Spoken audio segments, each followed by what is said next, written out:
अस्सलाम वालेकुम everyone, hope so कि आप सब ठीक होंगे। Welcome back with another great opportunity.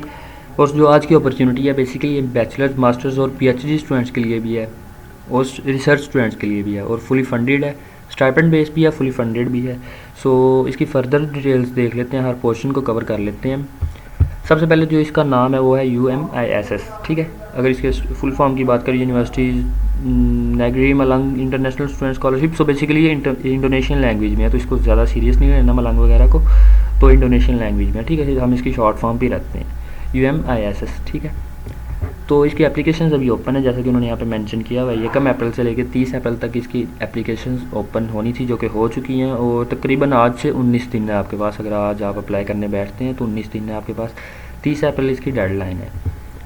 हर चीज़ को फर्दर देख लेते हैं। इन्होंने इसका शॉर्ट इंट्रोडक्शन दिया हुआ है यहाँ पे, आप इसको देख लें। यहाँ से बेसिकली हमारा शुरू होता है। इसके लिए अप्लाई करने के लिए या इसका जो भी है उसके लिए इन्होंने यहाँ पे 3 मॉड्यूल्स कह लें या 3 स्कीम कह लें, ठीक है, जो उन्होंने यहाँ पे दी हुई हैं। और स्कीम 1, स्कीम 2 और एशियन रिसर्च, ये बेसिकली जो है वो रिसर्च के स्टूडेंट्स से स्पेसिफिकली उन्हीं के लिए है, ठीक है। ये स्टैंड फॉर जो है आई थिंक वो ये कि association of south east Asian Nations, इस तरह का इसका जो फुल फॉर्म है इसकी। और यहाँ पे उन्होंने मेंशन किया हुआ है कि ये अंडर ग्रेजुएट्स के लिए भी है, मास्टर्स के लिए भी है और पीएचडी प्रोग्राम, मतलब डॉक्टर पीएचडी को ही बोलते हैं। तो और अंडर ग्रेजुएट्स के लिए जो 5 साल होंगे, मास्टर्स के लिए 3 साल और पीएचडी के लिए 4 साल। वजह क्या आप बोलेंगे जी हमारे तो यहाँ बैचलर्स जो है वो 4 साल का होता है, पीएचडी 3 साल की होती है, यहाँ पे इस तरह क्यों? तो उन्होंने वो भी मेंशन किया हुआ है कि 1 साल वो आपका लैंग्वेज प्रोग्राम पे लगाएंगे। आई थिंक कि मीडियम जो है वो लैंग्वेज का वो इंडोनेशियन ही होगा, इस वजह से वो 1 साल लगवाएंगे। लाइक जिस तरह टर्की बल स्ट्रीम में था, उन्होंने वहाँ पे मेंशन किया हुआ था कि पहला जो साल होगा वो आपका टर्किश लैंग्वेज पे होगा पूरा। तो आई थिंक इधर भी इस तरह ही होगा। वैसे यहाँ पे आइल्स उन्होंने मांगा हुआ, टोफल वगैरह भी, तो हम देख लेते हैं। मे बी इंग्लिश में हो, आधा इंग्लिश में हो, आधा इंडोनेशियन में हो, तो जो भी है वो फर्दर देख लेंगे, ठीक है। ये इसके तो 3 मॉड्यूल्स हैं, इनको भी हम फर्दर देख लेते हैं। अगर इसका ब्रोशर जो ओपन करूँ, ये जो उन्होंने यहाँ पे दिया हुआ है, तो वहाँ भी ये चीज़ें सारी मेंशन है। इसको हम अभी देख लेंगे डिटेल्स में। इसके लिए स्कॉलरशिप कवरेज क्या है, लाइक के अगर ये स्कॉलरशिप है तो इसके में क्या क्या लोग कवर करेंगे। सबसे पहले तो आपकी ये ट्यूशन फ़ी होगी, इसके BIPA कोर्स होगा, ठीक है, जिसको हम एकेडमिक बोलते हैं या जिसको ट्यूशन फ़ी बोलते हैं, ये भी एक तरह की वही होगी। और डॉर्मेट्री होगा, लाइक जिस तरह हम हॉस्टल का जिसको बोलते हैं, ठीक है, वो इमिग्रेशन का होगा। हेल्थ इंश्योरेंस होगी, आपके फ़्लाइट टिकट वगैरह वो सारा होगा। और क्वारंटाइन या जो भी कोविड टेस्ट वगैरह वो भी आपका ये भी लेंगे एक दफ़ा, ठीक है, वो चेक करेंगे अपना भी, लेकिन वो भी फ्री ऑफ कॉस्ट होगा। रिसर्च अलाउंस, अगर आपका रिसर्च का लेबॉर्ट्री का या जो भी इधर उधर का खर्चा होगा वो भी यही कवर करेंगे। लिविंग कॉस्ट जितनी होगी वो भी है। यहाँ पे इन्होंने डिटेल्स दी नहीं हुई यहाँ, लेकिन यहाँ पे एग्जैक्ट कॉस्ट होती है कि इतने इतने आपको स्टाइपेंड मिलेगा, लेकिन यहाँ पे मेंशन नहीं है, पता नहीं क्यों, मे भी बाद में आ जाए, लेकिन अभी तो नहीं है, ठीक है। ड्यूरेशन यहाँ पे इन्होंने दिया हुआ जो कि मैं ऑलरेडी आपके साथ शेयर कर चुका हूँ, पर बता चुका हूँ।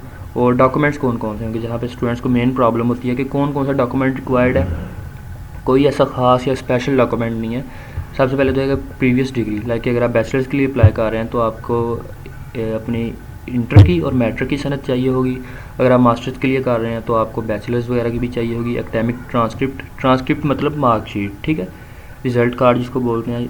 और स्कैन ऑफ पासपोर्ट रिक्वायर्ड होगा, वो आप उसको स्कैन करके वो भी लगाएंगे। साथ हेल्थ सर्टिफिकेट होगा इसका, अगर उन्होंने PDF दिया हुआ है या उन्होंने जो भी इसका फॉर्मेट दिया हुआ है वो डाउनलोड कर लेंगे, वो भी मैं बता दूंगा आपको। और फाइनेंशियल गारंटी स्टेटमेंट ये आई थिंक आपको बैंक से मिलेगी या फिर जो है वो कचहरियों से मिलेगी। और इसके बाद पासपोर्ट साइज़ फ़ोटोज़ आपकी चाहिए होगी और वाइट बैकग्राउंड के साथ, ये चीज़ माइंड में रखनी है, वाइट बैकग्राउंड के साथ। लेटर ऑफ स्टेटमेंट जिसको स्टेटमेंट ऑफ पर्पस भी बोलते हैं, SOP भी बोलते हैं, पर्सनल स्टेटमेंट भी बोलते हैं, सारी इसी चीज़ के नाम है। ये चीज़ आपको चाहिए होगी। लेटर ऑफ रिकमेंडेशन जो आके आपको लास्ट अटेंड किया आपने इंस्टीट्यूट, वहाँ से मिल जाएगा। लाइक अगर आप बैचलर्स के लिए अप्लाई करने जा रहे हैं आपको एक कॉलेज से मिल जाएगा। अगर आप मास्टर्स के लिए कर रहे हैं तो आपको यूनिवर्सिटी से मिल जाएगा, किसी भी प्रोफेसर से आपको मिल जाएगा, वो दे सकता है, ठीक है। असिस्टेंट प्रोफेसर भी दे सकता है, प्रोफेसर भी दे सकता है। इसके अलावा इंग्लिश प्रोफिशेंसी सर्टिफिकेट रिक्वायर्ड होगा। पब्लिकेशंस लाइक कि जो आपकी रिसर्च आपने की हुई है, अगर आप मास्टर्स के लिए कर रहे हैं, PhD के लिए कर रहे हैं, रिसर्च प्रोग्राम के लिए कर रहे हैं, तो आपकी जो रिसर्च आपने ऑलरेडी की हुई है वो चाहिए होंगी। और ये सारी रिकमेंडेशन फ्रॉम प्रमोटर रिक्वायर्ड होगा। मज़ीद इन्होंने यहाँ डिटेल्स के लिए दिया हुआ, आप क्लिक कर सकते हैं। और अगर टोफल की बात करें तो उन्होंने यहाँ के स्कोर दिए हैं उसके 500 और आयल्स के लिए 6 बैंड का होना ज़रूरी है, ठीक है। और ये आपने अपने जो लास्ट 2 ईयर्स में लिया हो, लाइक के आयल्स जो है एक्सपायर वगैरह ना हुआ हो, ये चीज़ वो शोर कर रहे हैं, ठीक है। और यही चीज़ मेंशन है। एलिजिबिलिटी क्राइटेरिया देख लेते हैं, हम इधर से देख लेते हैं, इधर से ज़रा इजी रहेगा। एलिजिबिलिटी जो है मास्टर्स के लिए, बैचलर्स के लिए और डॉक्टरेट प्रोग्राम के लिए। बैचलर्स के लिए जो एज उन्होंने ज़्यादा से ज़्यादा 30 साल, ठीक है, 30 साल इससे ज़्यादा ना हो, मतलब बहुत ज़्यादा रिलैक्सेशन दी हुई है इन्होंने। और नॉन इंडोनेशियन हो, उसकी जो है हेल्थ वगैरह वो ठीक हो, जहनी तौर पे भी, जिस्मानी तौर पे भी, फिज़िकली भी, मेंटली भी, और इंग्लिश में जो अच्छी हो उसकी इंग्लिश, ठीक है, या इंडोनेशियन लैंग्वेज अच्छी हो या उसकी, या इंग्लिश लैंग्वेज अच्छी हो, इन दोनों में से एक। और हाई स्कूल से ग्रेजुएट हो, स्ट्रॉन्ग लीडरशिप पोटेंशियल हो, लाइक के लीडरशिप प्रोग्राम है या जो अदर एक्टिविटीज़ होती हैं इस टाइप की, मैनेजमेंटल जो स्किल्स होती हैं वो उसके पास हों, ये सारी चीज़ें बैचलर्स के लिए। सेम एज मास्टर्स के लिए भी एक उन्होंने एज थोड़ी सी चेंज कर दी कि एज 35 हो, और CGPA जो है वो उन्होंने मेंशन की हुई है 3.25 से अबव हो आपकी बैचलर्स में जो है। अगर आप मास्टर्स के लिए अप्लाई कर रहे हैं तो बैचलर्स में आपकी जो ओवरऑल CGPA है वो 3.25 से अबव होनी चाहिए, यही चीज़ है।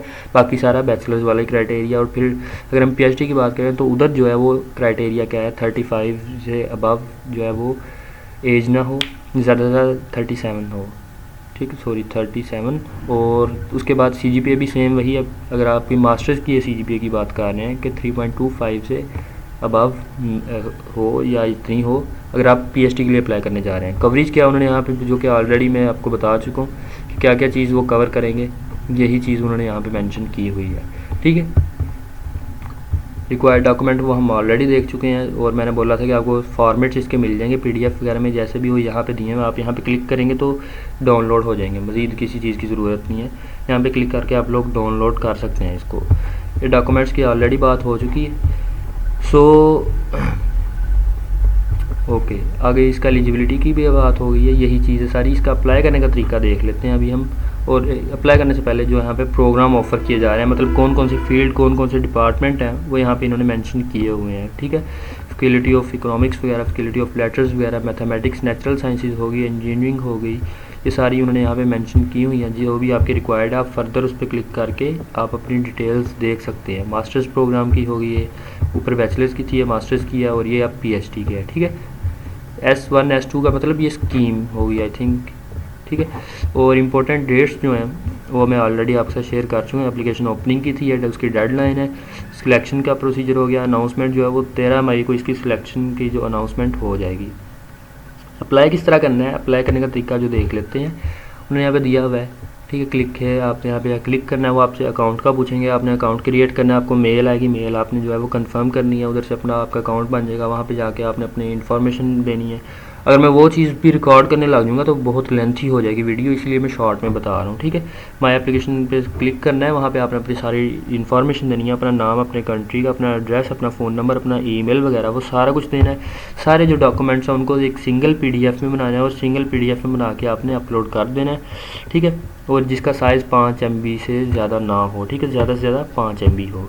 सो ये सारा इसका तरीकाकार है अप्लाई करने का। अगर मज़ीद आपको समझ ना लगे, कहीं भी किसी भी पॉइंट पे जाके आप स्टक हो जाए, तो आप पूछ सकते हैं, कमेंट सेक्शन में पूछ सकते हैं। अगर आप हमारे WhatsApp ग्रुप में ऐड हैं तो आप प्राइवेटली मैसेज करके पूछ सकते हैं। अगर फेसबुक पेज पे हैं, देख रहे हैं वीडियो, तो आप कमेंट सेक्शन में पूछ सकते हैं या इनबॉक्स कर सकते हैं।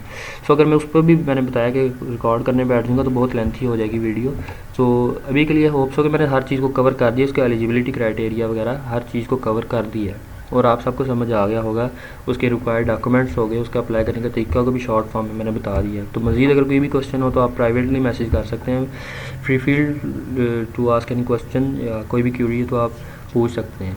सो होप्स हो कि आपको ये अपॉर्चुनिटी जो है वो समझ आ गई होगी। मिलते हैं अगली वीडियो में। बाकी है कि ब्रोशर वगैरह, ये जो इसकी एडवर्टाइजमेंट है, ये मैं शेयर कर दूँगा आपके साथ ग्रुप में भी, फेसबुक पेज पे भी, जिसका लिंक आपको डिस्क्रिप्शन में वीडियो को मिल जाएगा। इस वेबसाइट का लिंक भी जो है वो आपको डिस्क्रिप्शन में मिल जाएगा, और हर चीज़ जो डिस्क्रिप्शन में होप्स हो कि मैं प्रोवाइड कर दूँगा।